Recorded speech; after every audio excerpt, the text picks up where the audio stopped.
यदि आप शहरी क्षेत्र में रहने वाले भारत के नागरिक हैं और आपके पास देश में कहीं भी पक्का मकान नहीं है और आपको किसी भी सरकारी आवासीय योजना का लाभ नहीं मिला है, आपकी वार्षिक पारिवारिक आय 9 लाख रुपए तक है, आपने किसी मान्यता प्राप्त बैंक या वित्तीय संस्थान से अधिकतम 25 लाख रुपए तक का होम लोन लिया है या लेने जा रहे हैं, आप जो घर बनाने या खरीदने जा रहे हैं उसकी कीमत अधिकतम 35 लाख रुपए और क्षेत्रफल अधिकतम 120 वर्ग मीटर तक है, तो आपको अपना पक्का घर बनाने या खरीदने के लिए सरकार द्वारा प्रधानमंत्री आवास योजना शहरी के ISS घटक के तहत होम लोन पर ब्याज सब्सिडी प्रदान की जाएगी।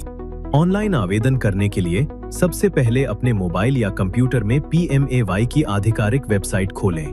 क्लिक करने पर आपके सामने जो विंडो खुलेगी उसमें आप देख पाएंगे कि प्रधानमंत्री आवास योजना शहरी 2.0 के अंतर्गत सरकार द्वारा 1 करोड़ नए आवास पात्र लाभार्थियों को दिए जाएंगे, जिसके लिए ऑनलाइन आवेदन जारी है। अब आप पॉपअप विंडो को क्लोज कर दें और अप्लाई फॉर PMAY 2.0 को सिलेक्ट करें। अब आप दूसरे पोर्टल पर रीडायरेक्ट हो जाएंगे, जिसमें नीचे स्क्रॉल करने पर ऑनलाइन एप्लीकेशन ओपन पर आपको क्लिक करना है। अब आपके सामने एक दिशा निर्देश का पेज खुलेगा, जिसमें यह बताया जाएगा कि प्रधानमंत्री आवास योजना शहरी 2.0 अलग-अलग घटकों के माध्यम से लागू की जा रही है। इस वीडियो के माध्यम से आज हम चौथे घटक की बात करेंगे, जो कि है ISS यानी कि ब्याज सब्सिडी योजना। इस घटक में सरकार द्वारा आपको अपना पक्का घर बनाने या खरीदने के लिए अधिकतम 1,80,000 तक की आर्थिक सहायता प्रदान की जाएगी। क्लिक टू प्रोसीड करने पर आप जरूरी दस्तावेजों की सूची देखेंगे, जैसे कि आपके आधार कार्ड, परिवार के सभी सदस्यों का आधार कार्ड, बैंक खाते की जानकारी, इनकम सर्टिफिकेट। अब आपको प्रोसीड के टैब पर क्लिक करना है। अब जो स्क्रीन खुली है उसमें सबसे पहले आपको अपना स्टेट का नाम चुनना है। इसके बाद आप अपनी सालाना इनकम अपने इनकम सर्टिफिकेट के हिसाब से डालें। अब आप ISS यानी कि ब्याज सब्सिडी योजना के विकल्प को चुनें। यहाँ आपको याद दिला दे कि यदि आपके पास देश भर में कहीं भी पक्का मकान है और आपको किसी भी अन्य आवास संबंधी योजना का लाभ मिल चुका है, तो आपकी एप्लीकेशन स्वीकृत नहीं होगी। इस जगह पर खुद का पक्का घर न होने पर ही नो के विकल्प को चुनकर आगे बढ़ें। अब अगले पेज पर आपको आधार नंबर के साथ अपना नाम दर्ज करना है। इसी के साथ में दिए गए डिक्लेरेशन को ध्यानपूर्वक पढ़ें। अगर आप आधार द्वारा अपनी जानकारी प्रमाणित करवाने के लिए सहमत हैं, तो चेक बॉक्स को सेलेक्ट कर जनरेट OTP पर क्लिक करें। अब आपके पास आधार से लिंक्ड जो मोबाइल नंबर है उस पर एक OTP आएगा। उस OTP को डालकर सबमिट पर आपको क्लिक करना है। अगला जो पेज आएगा उसमें आपको अपनी पर्सनल डिटेल्स को देना है। इस फॉर्म में आपका नाम और आधार नंबर पहले से ही भरा हुआ होगा, जिसको आप चेंज नहीं कर पाएंगे। यदि आपके पास पैन नंबर है तो उसे दर्ज करें। इसके बाद डेट ऑफ बर्थ के सेक्शन में दिए गए कैलेंडर में से अपनी जन्म तिथि को डालें। इसी के साथ अपने मोबाइल नंबर और ईमेल ID को ध्यानपूर्वक डालें। अब मेल फीमेल जेंडर का सिलेक्शन करके अपने वैवाहिक स्थिति को दर्ज करें। यदि आप अनाथ हैं तो उसको हाँ या ना में दर्ज करें। इसके बाद पिता यदि जीवित हैं तो श्री के विकल्प को चुनकर उनका नाम और आधार नंबर डालें। इसी प्रकार से अब आप अपनी माताजी का नाम और आधार नंबर को दर्ज करें। अब आप अपने वर्तमान ऑक्यूपेशन को एम्प्लॉयमेंट स्टेटस के मेन्यू में से चुनकर डालें। अगला ऑप्शन रिलीजन का है, जिसे आप अपने अनुसार सही विकल्प चुनकर डालें। इसके बाद कैटेगरी को जनरल, SC, ST या OBC को ध्यानपूर्वक सिलेक्ट करें। इसके बाद शैक्षणिक योग्यता में आना है और अपनी क्वालिफिकेशन सिलेक्ट करके आपको भरनी है। अब आपसे पूछा जाएगा कि क्या आप योजना के अंतर्गत स्पेशल फोकस ग्रुप जैसे कि PM स्वनिधि, PM विश्वकर्मा के लाभार्थी हैं या भवन और निर्माण श्रमिक, आंगनवाड़ी कार्यकर्ता, सफाई कर्मी या झुग्गी चौल निवासी हैं। यदि हाँ, तो उचित विकल्प को चुनें। अन्यथा नो के ऑप्शन को सिलेक्ट करके सेव एंड कंटिन्यू पर क्लिक करें। अगले स्टेप में आपको फैमिली मेंबर्स की डिटेल्स को दर्ज करना है। इस फॉर्म में आपका और आपके पिताजी का नाम पहले से ही लिखा हुआ पाया जाएगा। अब आपको परिवार के अन्य सदस्य जैसे कि वाइफ या फिर हस्बैंड का नाम भरना है।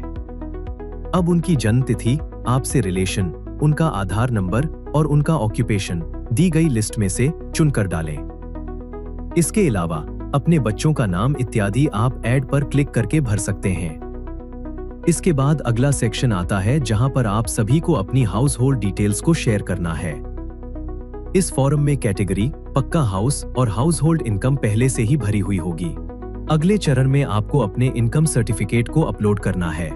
ध्यान रखें कि अपलोड किए गए आय प्रमाण पत्र का PDF फाइल साइज 100 KB से ज्यादा का न हो। इसके बाद पूछा जाता है कि आप अपने वर्तमान पते पर कितने साल से निवास कर रहे हैं। इसमें सही कैटेगरी को सिलेक्ट करें।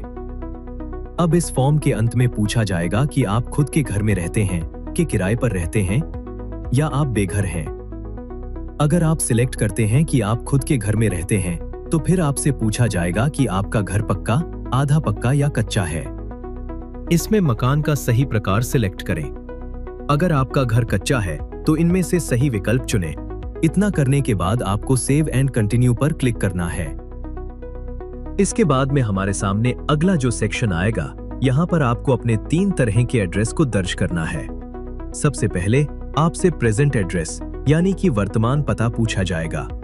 इसमें आप अपना हाउस नंबर लिखें, गली मोहल्ले का नाम भरें। इसके बाद में राज्य का नाम और जिले का नाम सिलेक्ट करना है और तहसील का नाम चुनना है। इसके बाद यदि आपका पता नगर निकाय के अंदर आता है तो सिटी सिलेक्ट करें और यदि आपके एड्रेस अर्बन डेवलपमेंट अथॉरिटी के अंदर आता है तो UDA को सिलेक्ट करें। इसके बाद में अपने शहर का नाम लिस्ट में से सिलेक्ट करना है और एरिया पिन कोड को डालना है। इसके बाद में आपसे परमानेंट एड्रेस यानी कि स्थायी पता पूछा जाएगा। अगर आपके केस में प्रेजेंट एड्रेस और परमानेंट एड्रेस एक ही है तो ऊपर दी गई जानकारी को दोबारा इस सेक्शन में भर दें। इसके बाद में नेक्स्ट जो सेक्शन आता है वो बहुत अहम है। यहाँ पर आपसे वो पता पूछा गया है जहाँ पर आपको अपना घर बनाना या खरीदना है, यानी कि आपने जिस घर को खरीदने या बनाने के लिए बैंक से लोन लिया है उसका पता यहाँ दर्ज करें। अब आपसे पूछा जाएगा कि क्या आपको सरकार की योजना जैसे कि PM सूर्य घर मुफ्त बिजली योजना, आयुष्मान भारत, उज्ज्वला योजना इत्यादि का लाभ मिला है। तो यस के विकल्प को क्लिक कर सही योजना का चयन करें, अन्यथा नो का विकल्प चुनकर सेव एंड कंटिन्यू पर क्लिक करना है। इसके बाद हमारे सामने अगला जो पेज आएगा वो है होम लोन डिटेल्स का। इसमें आपसे पूछा जाएगा कि आपने पहले ही होम लोन ले लिया है, यदि हाँ तो यस के विकल्प को चुनें। इसके बाद आप उस बैंक, PLI या हाउसिंग फाइनेंस कंपनी को चुनें जहां से आपका लोन चल रहा है। इसके बाद अपना लोन अकाउंट नंबर और कुल लोन अमाउंट भरें। अगले कॉलम में अपनी प्रॉपर्टी की कीमत डालें और कैलेंडर से लोन पास होने की तारीख सेलेक्ट करें। साथ ही लोन डिसबर्समेंट डेट भी दर्ज करें, यानी जिस दिन लोन का पैसा पहली बार जारी हुआ था। इसके बाद आपको अपना लोन सैंक्शन ऑर्डर अपलोड करना है। ध्यान रखें कि लोन सैंक्शन ऑर्डर का PDF फाइल साइज 100 KB से ज्यादा का न हो। यदि आपने लोन नहीं लिया है तो आप नो दबाएं और अपनी पसंद के अनुसार 5 PLIs सेलेक्ट कर अपनी लोन रिक्वेस्ट सबमिट कर सकते हैं, जिसके बाद यह PLIs आपको होम लोन के लिए संपर्क कर सकते हैं। इसके बाद आपको सेल्फ अंडरटेकिंग और उसके नीचे दिए गए ऑप्शन को भी सिलेक्ट करना है। ये दोनों चीजें इस बात का प्रमाण मानी जाएंगी कि आपके पास देश के किसी भी हिस्से में पक्का घर नहीं है, आपकी पारिवारिक इनकम 9 लाख रुपए से कम है। यहाँ आपको ध्यान रखना है कि आपके द्वारा दी गई सारी जानकारी सही है, जिसके पश्चात फाइनल सेव पर क्लिक करने पर आपका फॉर्म सबमिट हो जाएगा। फॉर्म सबमिट होने के बाद आपको एप्लीकेशन नंबर मिलेगा। इसे सुरक्षित रख लें क्योंकि इसी से आप अपने आवेदन की स्थिति चेक कर सकते हैं। आवेदन जमा करने के बाद बैंक द्वारा सत्यापन किया जाएगा, इसलिए आय प्रमाण पत्र, आधार कार्ड एवं बैंक विवरण जैसे आवश्यक दस्तावेज तैयार रखें। स्वीकृति मिलने पर आप प्रधानमंत्री आवास योजना शहरी 2.0 का हिस्सा बन जाएंगे। सरकार द्वारा पात्र लाभार्थियों को 1,80,000 तक की ब्याज सब्सिडी 5 किस्तों में उनके बैंक खाते में दी जाएगी, जिससे लोन की बकाया राशि और EMI का भार कम किया जा सके।